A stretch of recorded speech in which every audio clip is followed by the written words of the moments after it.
Right, now for another installment of what's going to become a regular feature on Radio Free Northwest, and I call it Back to Basics Time. Movement people of my generation kind of assume that we all share a basic canon or foundation or common knowledge and experience, but we don't, not anymore. When us ancient codgers were coming along, we learned what we needed to know from books, but since the internet replaced books, a lot of those strands of knowledge and common experience have been broken and replaced by cartoons and Facebook. Newer and younger white people in our circles simply don't know a lot about who's who and what's what, especially when it comes to the past of our own movement.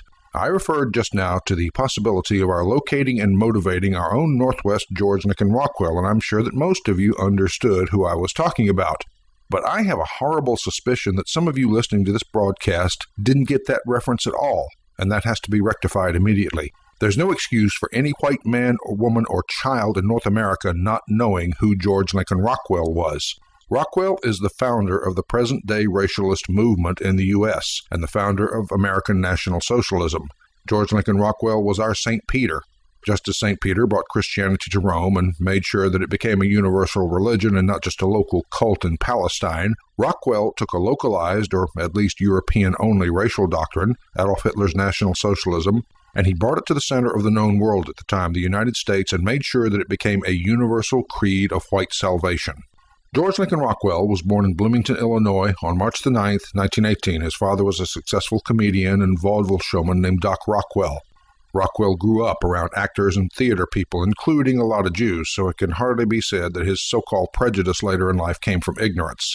At age 18, Rockwell entered Brown University in Providence, Rhode Island, majoring in philosophy. In college, Rockwell did well in the sciences and other objective courses, but he fought blindly and instinctively against the sociology and other similar departments, which even back in those days were heavily infiltrated with liberals and Marxists who were preaching environmentalism and equalism and all the other crap which has played such havoc with our race and our nation since then.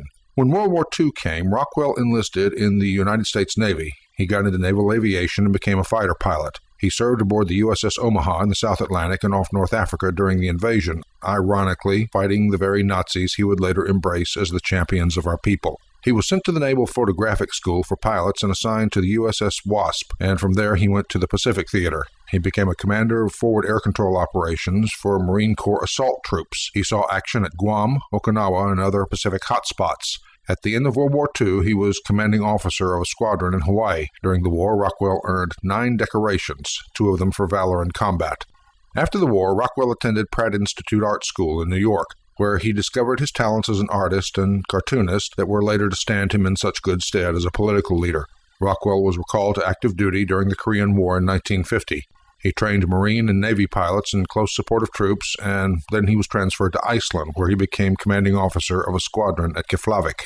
At about this time, he became deeply concerned about the way all that he had fought for in 2 wars was being turned over to communism. He noticed that almost all of the convicted communist spies and traitors and most of the communist intellectual leaders of his day were racial Jews. He was especially shocked to find that Who's Who in World Jewry, published by the Jews themselves, listed many of these atheist communists very proudly as Jews, even though Rockwell then believed Jews were nothing but a religion. Rockwell knew that Hitler had said that communism was Jewish and that the Jews were out to degenerate and conquer the white race through subversion and race mixing. Rockwell bought a copy of Mein Kampf and read it, even though he thought he already knew what was in it from all he'd heard. But he was astounded to find that it was actually a brilliant analysis of the mess that Western civilization had gotten into, and the only plan he'd ever seen for the white race to save itself. Now, for a number of years, Rockwell tried to work with various right-wing organizations, all of whom believed, as he did for a while, that it was necessary to disguise one's belief in Adolf Hitler and National Socialism. Finally disgusted with the emptiness, the weakness, and the hypocrisy, and especially the cowardice of the so-called conservatives, Rockwell determined to attack at last, flying the swastika banner which had come so close to saving Western civilization and the white race once before.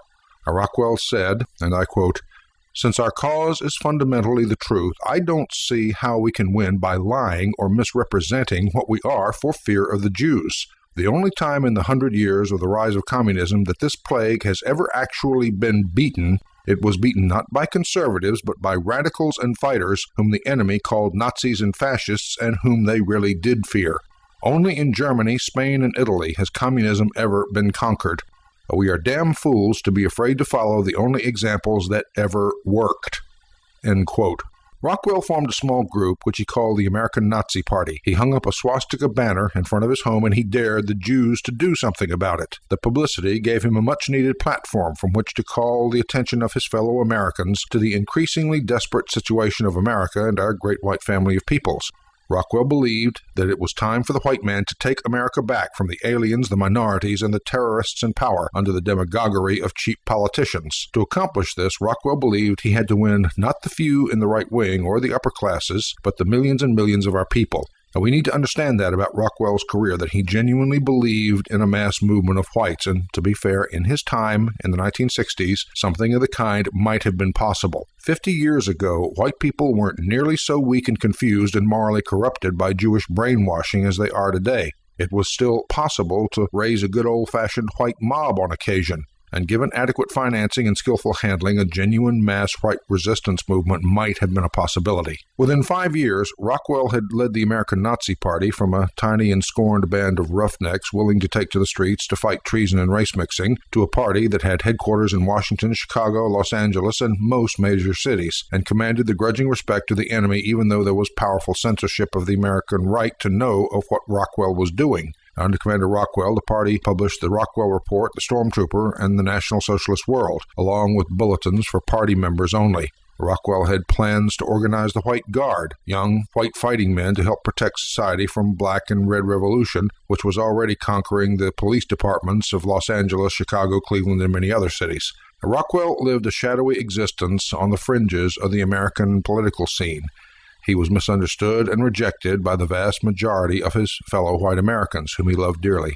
He and his tiny band of roughnecks were alternately cursed, ridiculed, and ignored by the mass media. They fought street battles without end against communist and Jewish thugs who sought to silence them by force, and they spent many a night in jail, courtesy of hostile politicians and police officers. But throughout it all, Lincoln Rockwell's warrior spirit of courage, idealism, and heroic defiance was never crushed. His years of persistence finally paid off in 1966 when thousands of white men, women, and youth in Chicago followed his leadership in a spontaneous uprising against efforts forcibly to integrate all white working-class neighborhoods on the South Side, specifically a place called Gage Park. The uprising culminated in the now famous White People's March of September the 10th, 1966, in which hundreds of whites followed Commander Rockwell's leadership under the sign of the swastika. I was 12 years old at the time, and I remember Chicago that summer. It freaked people out. It was kind of a white version of all the hippy-dippy McCarthy crap that took place in Chicago 2 years later. Tragically, within a year, Lincoln Rockwell was dead. On August the 25th, 1967, this American hero was murdered. Yet although Lincoln Rockwell died on that dark Friday in August, his heroic spirit lives on in the hearts and minds of white men and women everywhere who continue to draw inspiration from his mighty example. Now, on a personal note, I want to add that Lincoln Rockwell inspired an entire generation of young white men to take up the cause of their race and to stick with it throughout their entire lives, including myself, of course, but also men like James Warner, Dr. William L. Pierce, Tom Robb, Ralph Forbes, James Mason, Robert Brannan, Alan Vincent, Brits like Cullen Jordan and John Tyndall, Australians like Eric Ray Wenberg, who was killed in Rhodesia, Americans like Richard Biederman and John Coe, who were also killed in action in Rhodesia. There was my first party CO, Joe Tomasi, Joseph Paul Franklin, Art Jones, even David Duke himself, although you'll be hard put to get him to admit it these days.